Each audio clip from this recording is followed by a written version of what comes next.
You know, I read my last reading before this reading was in Venice. About 4 weeks ago. Venice, Italy. They were having the 100,000 Poets for Change readings. And a friend of mine who started it, Michael Rothenberg, phoned me months ago and said, would you be in the 100,000 Poets for Change? I said, absolutely. Then when I found out I was going to Venice, I phoned him and said, can't do it, Michael, sorry. I said, where are you on? I said, Venice. He said, perfect, perfect. He had 355 readings that day in 65 or 85 countries. And the Los Angeles one was here at Beyond Baroque? Yeah, that was. So you were in Venice? Yeah, I was in the other ones. And nobody translated my poems. I didn't go there to do anything literary. I just went there to be. And in the process of being, I realized I really had to do this. It really was happening. So I read some poems in beast language. And some in English that I thought carried, and then a fair number of people understand English. And it was in the garden of a which was a castello, like a castle, in the middle of, near the main canal in Venice. And it was one that was being purchased, attempted.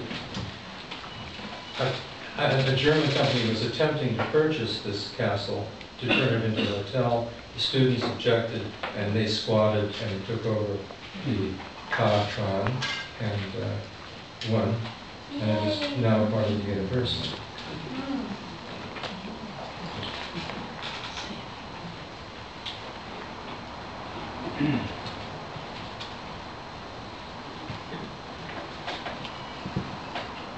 A long time ago, I asked Philip Wales, who was one of the readers in the first reading that we heard about, and then became a Zen monk and then a Zen sensei. He wrote a poem, haiku for Mike. It's long. I looked at it. So, a bouquet of huge nasturtium leaves. How can I support myself? I said, that's terrific. Why is that a haiku? Because in those days, we all had a glass, we all had a bottle, and a wine bottle, or even a mayonnaise bottle, and we put nasturtium leaves, big brown leaves, and it was really beautiful decor for the table. And Phil said, look, it's a bouquet of huge nasturtium leaves. You look at them, and you wonder, how can I support myself? Because there are these tiny stems. He said, that's what a haiku is. It's in two parts. It makes a statement, and there's a lot of definitions of it. It makes a statement, and then it reiterates a statement, contradicts a statement, amplifies a statement. It has a number of possibilities. And I began writing haikus without him until I've been writing them since, and that's this one's a little hard to get. I don't think haikus are usually, the ones in English are usually gotten at first. Yeah. Oh, accident.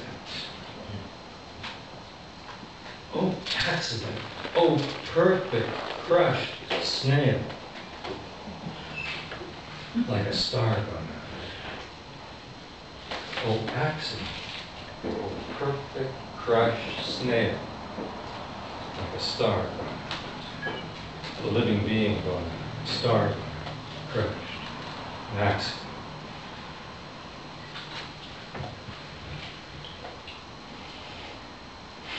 This is from the first summer we were up in the hills above Oakland, hearing guns going off down the lowlands. Hey, it's all consciousness. Thumps of assault rifles and stars. Hey, it's all consciousness. Thumps of assault rifles and stars. moldy board smell. Ah, my grandpa's face appears in the air.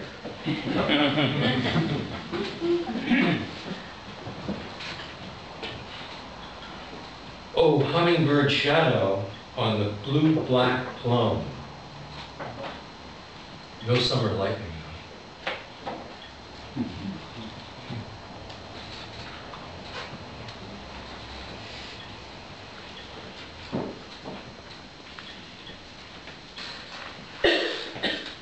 And here's one.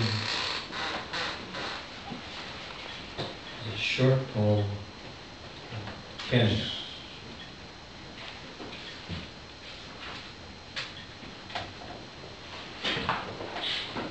The cheetah.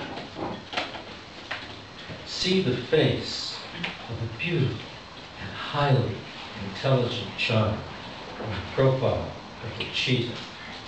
She is beyond all good and evil, and more like us than we can ever imagine. The black stripes at the tip of her tail twitch, and she closes her eyes, as my mother used to do with pleasure. Her 3 large kittens nod and grin in the sun. What is human is so much more obvious in beings with tails.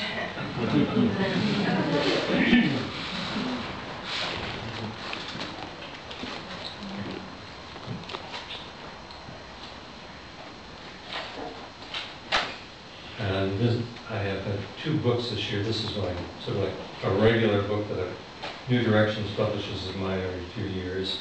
And this other book is a selected poems. Indigo and Saffron is a selected poems from University of California Press. Oh, Philip Lamonti. I heard your Lamonti poem. I have a Philip Lamonti poem. As you know, Philip Lamonti was 15 years old when Andre Breton crowned him as the leading American surrealist poet. And Philip's favorite poet was Gongora, who was a poet much like Mallarmé, very difficult to understand, very complex, extremely beautiful. And I thought of Philip as being a kind of Gongora. So here's Philip Lamonti's poem for Nancy Peters. Goodbye, handsome Gongora of San Francisco. Oh, by the way, the quotes in here are from Philip's poetry. Goodbye, handsome Gongora of San Francisco. I think you're the end, the greatest poet of your kind. You're a poet, poet, poet of the greatest poets, poet, poet, as you wrote in a poem. You split beauty into slivers to build the sleek ship of state that carries ashes and large highs of cinnamon and musk. After your adventures and travel, we would sit around you listening and watching the scarlet ribbons of your voice move in the sea green foam of the air. You were the model for 10,000 generations of the poet we believed in, and we believe you still. Now, you are as solid as the wombs of the Christos in a fiery spoon of morphine on the morning of masses, dripping through funnels into the first silk tent of their alchemy, real, real light and life. Your beauty blesses you.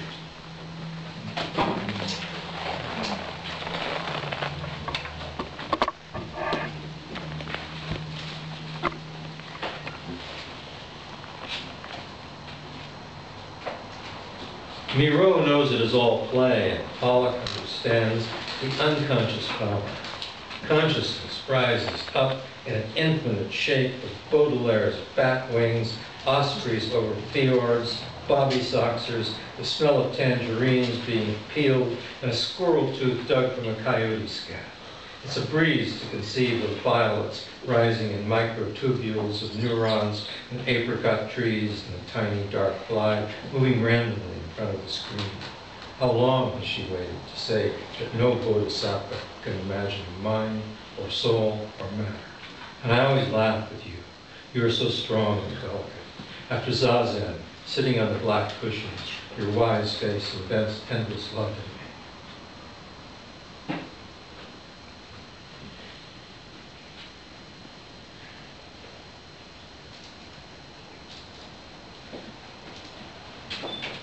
Mind means nothing but consciousness. A rock has it, and a toadstool, and a field of particles and a complex protein as it loops tying a knot. My mouth with your nipple is the rising of thought, as are the apples of rot in the drawer, inspiring children. Gold will not speak of lead. Lead will sing of the highest, while dimmed eyes count pearls. Numb fingers take the qualities of jewels that they shake from the warm, greasy pouch. It is an opera of living beings, smaller than viruses, playing its timpani. Sighs of storms of emotion and crisis, as rich as the smell of a pale purple rose, go back into the nose and spread into branches inside my ears and burn my eyes with sudden feelings of love for you.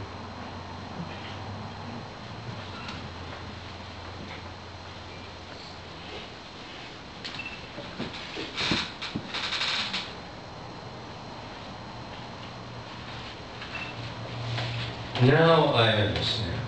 The sexual addiction of my young manhood was a crucifixion, glittering and lovely as an ostrich boa and smashed mirrors seen on acid. Now I am an old man with a handsome face, and after the bloody movie full of guns and stabbings and helicopters, I stop at the phone booth, and in the mirror is a dog with jowls, a silver fox, an eagle in a whirlpool. Here's the strip of 4 photos. A sincere man with white hair and eyebrows, eyes almost inside out, staring from a black collar. Then the same man, still in front of scarlet drapes with his eyes looking up in the science fiction in his forehead. Now his head rests dazed against the side of the booth. In the last photo, I am fully alert, just as I always am. A suicidal child in love with experience, risking all to be only with you as the dragging world with its 100 eyes passes. And I still long to be shot.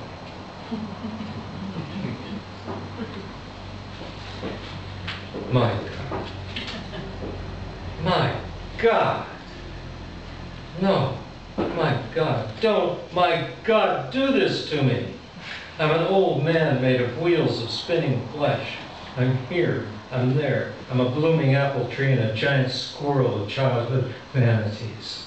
I have desperations of longing for the touch of kindness. I'm easy to touch, but my need makes me scream and twist my face as it ages into pits of wrinkles.